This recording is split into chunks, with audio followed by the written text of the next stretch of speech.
Hello, ജർമ്മനിയിലെ house ബിൽഡിങ്ങിനെ പറ്റിയിട്ട് എനിക്കറിയാവുന്ന കാര്യങ്ങളും എൻ്റെ എക്സ്പീരിയൻസ് ഒക്കെ കമ്പയർ ചെയ്ത് അത് നിങ്ങളടുത്ത് ഷെയർ ചെയ്യാനാണ് ഞാൻ ഇന്നത്തെ വീഡിയോയിൽ വിചാരിക്കുന്നത്.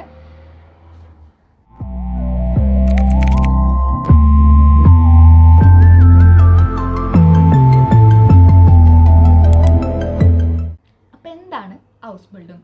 ഹൗസ് ബിൽഡിംഗ് എന്ന് പറയുന്നത് ഒരു ഡിപ്ലോമയാണ്. ഡിപ്ലോമ എന്ന് പറയുമ്പോൾ നമ്മുടെ നാട്ടിലെ ഡിപ്ലോമ പോലെ ചുമ്മാ കോളേജിൽ പോയി വരലല്ല. ഇവിടുത്തെ എന്ന് പറയുന്നത് ഒരു വൊക്കേഷണൽ ട്രെയിനിങ് ആണ്. അതായത് നമ്മൾ പഠിക്കുകയും വേണം, അതിൻ്റെ കൂടെ ജോലി ചെയ്യുകയും വേണം. അതായത് തിയറിയും പ്രാക്ടിക്കലും അങ്ങനെ മിക്സ് ചെയ്ത് വരുന്നതാണ് ഇവിടുത്തെ ഹൗസ് ബിൽഡിംഗ് എന്ന് പറയുന്നത്. ഇത് ശരിക്കും ഒരു 3 ഇയർ കോഴ്സാണ്. ഈ 3 ഇയർ കോഴ്സിൽ നമുക്ക് 2500 മണിക്കൂർ പ്രാക്ടിക്കലും 2100 മണിക്കൂർ തിയറിയുമാണ് വരുന്നത്. അതായത് നമ്മൾ സ്കൂളിൽ പോയി പഠിക്കുകയും ചെയ്യും, അതേപോലെ തന്നെ ഈ പഠിച്ച സംഭവങ്ങൾ നമ്മൾ ഒരു സ്ഥലത്ത് പോയിട്ട് പ്രാക്ടിക്കലായിട്ട് എക്സ്പീരിയൻസ് ചെയ്യുകയും ചെയ്യും. അതാണ് ഇവിടുത്തെ ഹൗസ് ബിൽഡിംഗ് എന്ന് പറയുന്നത്. ഞാനിവിടെ ചെയ്യുന്നത് നഴ്സിംഗ് ഹൗസ് ബിൽഡിംഗ് ആണ്. നഴ്സിംഗ് മാത്രമല്ല, ഇവിടെ വേറെ കുറേ ഹൗസ് ബിൽഡിങ്ങുകളുണ്ട്. മെക്കാനിക്കൽ, IT, സെയിൽസ് പേഴ്സൺ, പിന്നെ ബേക്കർ, അല്ലെങ്കിൽ ഹോസ്പിറ്റാലിറ്റി, ടൂറിസം റിലേറ്റഡ് ആയിട്ട് അങ്ങനെ കുറേ ഹൗസ് ബിൽഡിങ്ങുകൾ വരുന്നുണ്ട്. പക്ഷെ ഞാൻ ചെയ്യുന്നത് നഴ്സിംഗ് ആയതുകൊണ്ട് എനിക്ക് അതിനെ പറ്റിയിട്ടാണ് കൂടുതൽ സംസാരിക്കാൻ കഴിയുക. ഇവിടെ ഹൗസ് ബിൽഡിംഗ് ചെയ്യാൻ ആഗ്രഹിക്കുന്ന ഒരാളാണ് നിങ്ങളെന്നുണ്ടെങ്കിൽ നിങ്ങൾക്ക് വേണ്ട ക്വാളിഫിക്കേഷൻ എന്ന് പറയുന്നത് +2 ആണ്.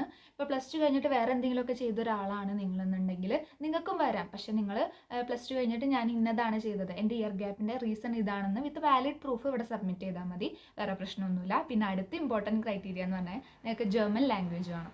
ജർമ്മൻ ലാംഗ്വേജിൽ A1, A2, B1, B2, C1, C2 വരെയുണ്ട്. അതിൽ B2 ജർമ്മനിയിൽ നഴ്സിംഗ് ഹൗസ് ബിൽഡിംഗ് ചെയ്യാൻ ഇമ്പോർട്ടൻ്റ് ആണ്. ഹൗസ് ബിൽഡിംഗ് ചെയ്യാനല്ല, നമുക്കിവിടെ ഹൗസ് ബിൽഡിംഗ് കഴിഞ്ഞ് രജിസ്റ്റേർഡ് നഴ്സ് ആവണമെന്നുണ്ടെങ്കിൽ നമുക്ക് B2 ലെവൽ ക്വാളിഫിക്കേഷൻ വേണം. ഞാൻ നാട്ടിൽ നിന്ന് B2 ചെയ്തിട്ടാണ് ഇങ്ങോട്ട് വന്നത്. B1 ചെയ്ത് വരുന്നവരും ഉണ്ട്. പക്ഷേ അവർ B1 ചെയ്ത് വന്നാലും ഇവിടെ ഹൗസ് ബിൽഡിംഗ് ചെയ്ത് കഴിഞ്ഞ് അവർക്ക് രജിസ്റ്റേർഡ് നഴ്സ് ആവണം എന്നുണ്ടെങ്കിൽ അവർക്ക് B2 ക്വാളിഫിക്കേഷൻ വേണം. ഇപ്പോൾ B1 ചെയ്തിട്ട് നിങ്ങൾ ഇങ്ങോട്ട് വന്നു കഴിഞ്ഞാൽ നിങ്ങൾ ഇവിടുന്ന് B2 പഠിച്ചാൽ നിങ്ങൾക്ക് രജിസ്റ്റേർഡ് നഴ്സ് ആവാൻ പറ്റൂ. അല്ലെങ്കിൽ നിങ്ങൾ നഴ്സിംഗ് അസിസ്റ്റൻ്റ് ഒക്കെ ആയിട്ടാവും വർക്ക് ചെയ്യേണ്ടി വരാം. കമ്പയർഡ് ടു നഴ്സിംഗ് അസിസ്റ്റൻ്റെ സാലറി ഒക്കെ കുറവായിരിക്കും. പക്ഷെ അതൊരു മോശമൊന്നുമല്ല കേട്ടോ. ബട്ട് എൻ്റെ ഒരു അഭിപ്രായത്തിൽ B2 നാട്ടിൽ നിന്ന് ചെയ്തിട്ട് വരുന്നതായിരിക്കും ബെറ്റർ.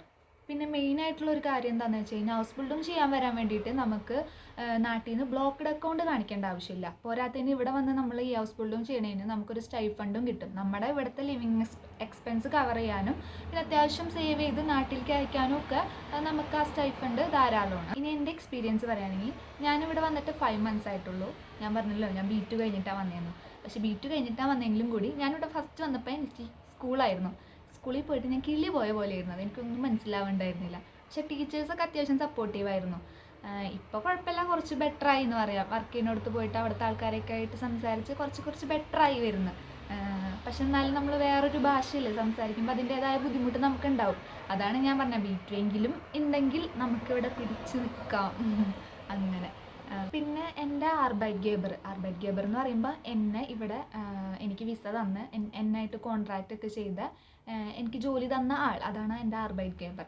അപ്പോൾ എൻ്റെ ആർബൈറ്റ്ഗേബർ മെയിനായിട്ട് വരുന്നത് ഓൾഡ് ഏജ് ഹോമിലാണ്. അപ്പം ഞാൻ എൻ്റെ ട്രെയിനിങ് സ്റ്റാർട്ട് ചെയ്യുന്നത് ഓൾഡ് ഏജ് ഹോമിലായിരിക്കും, അതുപോലെ തന്നെ അവസാനിക്കുന്നതും ഓൾഡ് ഏജ് ഹോമിലായിരിക്കും. എൻ്റെ ട്രെയിനിങ് സ്റ്റാർട്ട് ചെയ്യുന്നതും അവസാനിക്കുന്നതും ഓൾഡ് ഏജ് ഹോമിലായിരിക്കും.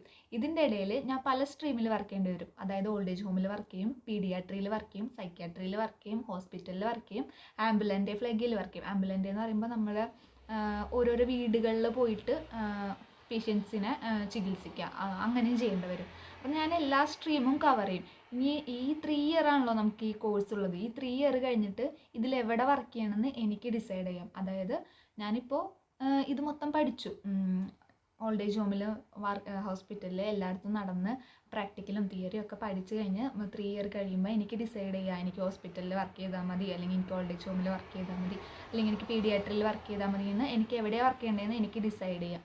അത് നമ്മുടെ ആർബൈറ്റ്ഗേബർ എവിടെയാണെന്നുള്ളതിനനുസരിച്ചിരിക്കും നമ്മളെവിടെയാണ് സ്റ്റാർട്ട് ചെയ്യണമെന്നും നമ്മളെവിടെയാണ് അവസാനിക്കണമെന്നും. പക്ഷെ നമ്മൾ ഈ ഹൗസ് ബിൽഡിംഗ് കഴിയുന്നതിൻ്റെ ഉള്ളിൽ, അതായത് ഈ 3 വർഷത്തിൻ്റെ ഉള്ളിൽ ഈ പറഞ്ഞ മേഖലകളിലൊക്കെ നമ്മൾ കവർ ചെയ്ത് ട്രെയിനിങ് ചെയ്തിട്ടുണ്ടാവും.